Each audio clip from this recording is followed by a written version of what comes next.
Brought to you by JK super cement. जब बात हो मजबूती की, कुछ और चुनना रॉन्ग है, क्योंकि सुपर ही स्ट्रॉन्ग है। प्लेयर्स अंपायर सब कंफ्यूज है। जेके सुपर सीमेंट से टकराकर बॉल दो टुकड़ों में। जब बात हो मजबूती की, कुछ भी चुनना रॉन्ग है, क्योंकि सुपर ही स्ट्रॉन्ग है।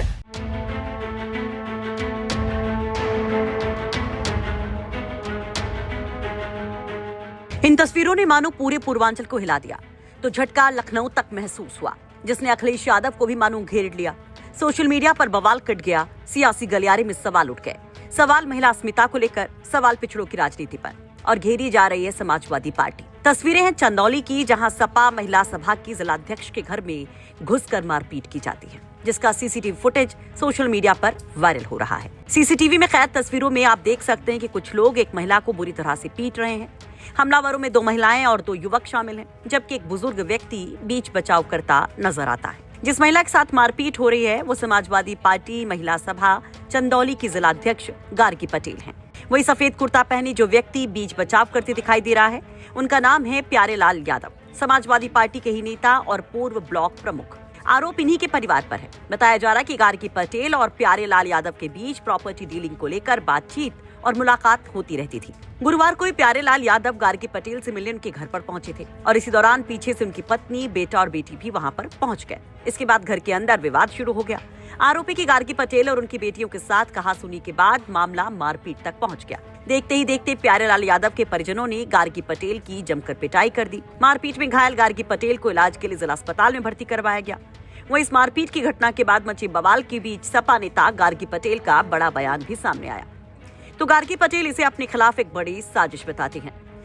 एक्चुअली हम सुबह सोए थे, मेरे बिजनेस पार्टनर प्यारे मामा का फोन आया। उन्होंने मुझे कहा कि जिस जमीन के लिए हम लोग रास्ता के लिए बात करने जाने वाले थे, उसमें जाना था। जैसे ही मैं निकल रही थी, जा रही थी कि रेडी हूँ, तब तक गेट पे बेल बजने लगा और गेट को धाड़ धाड़ पीटने लगा। मेरी छोटी बेटी बेटा खोले तो वो लोग अंदर घुसते ही बवाल करना स्टार्ट कर दिए बच्चों से।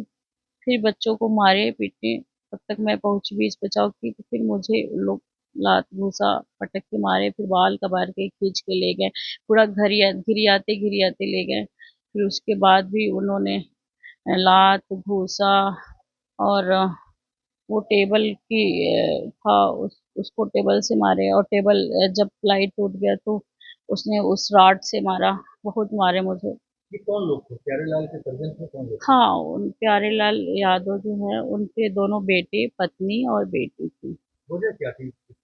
एक्चुअली हमारा बिजनेस उनके साथ है जमीन का, तो कुछ पैसे हमारे लगे हैं, जिसको ये लोग की नीयत हड़पने की थी। इस वजह से ये लोग हड़पना चाह रहे थे। अब उसमें जो भी हुआ हो, और उसमें कुछ हमारे राजनीतिक लोग भी हैं, जैसे सिद्धांत जायसवाल वगैरह। तो वीरेंद्र यादव, सिद्धांत जायसवाल, 2-3 लोग ऐसे व्यक्ति थे कि जो कंफ्यूजन क्रिएट किए मामा जी के परिवार में, और वो लोग प्री प्लानिंग षड्यंत्र करके हमारे यहाँ भेजे। इधर इस मारपीट का वीडियो सामने आता है, उधर सोशल मीडिया पर बवाल मच जाता है, सियासी घमासान छिड़ जाता है। सुभाषपा चीफ और योगी कैबिनेट में मंत्री ओम प्रकाश राजभर अखिलेश यादव को घेरने लगते हैं। राजभर गायत्री प्रसाद प्रजापति के घर पर बदमाशों के हमले से जोड़ते हुए एक अलग ही एंगल दे देते हैं। सवाल उठाते हैं एक्स पर। एक पोस्ट पर अखिलेश यादव को सिर्फ यादवों का नेता बताते हैं। आरोप लगाते हैं कि सपा का पीडीए का नारा झूठा है। आरोप लगाते हैं कि सपा के पिछड़े में महज यादव है। वो इस पोस्ट में अखिलेश यादव को टैग कर लिखते हैं, अभी पिछड़ा वर्ग की सपा महिला विधायक से मारपीट पर आपकी चुप्पी बरकरार ही थी कि अब चंदौली में आपकी पार्टी की महिला जिलाध्यक्ष गार्गी सिंह पटेल को घर में घुसकर बाल पकड़कर घसीटा गया। आपकी स्वजातीय सपाई गुंडों द्वारा लात घूसों से पीटा गया, टेबल उठाकर सिर फोड़ा गया, मगर आप और आपका पूरा लाल टोपी गैंग बस तमाशा देखता रहा। आपकी पार्टी में ना प्रजापति समाज सुरक्षित है और ना ही कुर्मी। सोचिए और सच सच बताइए कि क्या ऐसे ही आप परिवारवादी यादववादी लोग महिलाओं का सम्मान करते हैं? अरे नारी का सम्मान करना भगवान श्री कृष्ण से ही सीख लेते। मैं पूछता हूँ कि क्या यही है आपका पीडीए? आपकी ही पार्टी का पिछड़ा वर्ग से संबंध रखने वाली महिला जिलाध्यक्ष आपके सपाई और स्वजातीय गुंडों से अपने ही घर में सुरक्षित नहीं, जहां पिछड़ा समाज की बेटी को 4-4 लोग मिलकर पीटे, जहां गुंडे गाली देते हुए बाल पकड़कर जमीन पर घसीटे और पार्टी नेतृत्व चुप्पी साध ले। उस पार्टी को सामाजिक न्याय की बात करने का कोई हक नहीं है। महाभारत में दुर्योधन के दरबार में द्रौपदी का अपमान हुआ था और बड़े बड़े महारथी चुप बैठे थे। आज समाजवादी पार्टी में भी वही दृश्य दिखाई दे रहा है। आप लोगों का हश्र भी कौरवों जैसा ही होगा। सच तो ये कि समाजवादी पार्टी अब यादववादी गुंडों की पार्टी बन चुकी है और गैर यादव पिछड़ों दलितों को आपके गुंडों द्वारा गाली गलौज, मारपीट और अपमान सहना ही लिखा है। पहला दावा अहिर, बाकी हम जैसे पिछड़े और दलित सिर्फ आपके रंगीन पोस्टर में ही दिखते हैं। सच ये कि सपा में महिला सम्मान की कोई जगह नहीं है। यहाँ केवल एक जाति गैंग का शासन चलता है। इनकी जंगल राज को कोई भूला नहीं है। ट्विटर एसीपीसी के नेताजी थोड़ा तो शर्म करिए। वहीं समाजवादी पार्टी के तमाम नेता भी ओम प्रकाश राजभर को घेर रहे हैं। दरअसल लगातार अखिलेश यादव पर राजभर हमलावर हैं। हर दिन वो पोस्ट करके कोई न कोई मुद्दा उठाते रहते हैं। खैर, अगर इस मामले की बात की जाए तो ये मामला चंदौली के मुगलसराय कोतवाली के मड़िया गाँव का है। जानकारी के मुताबिक जिनके परिजनों पर आरोप लगा है वो प्यारे लाल यादव वाराणसी के रामनगर थाना क्षेत्र के शुजाबाद गांव के रहने वाले हैं। काशी विद्यापीठ ब्लॉक के पूर्व ब्लॉक प्रमुख हैं।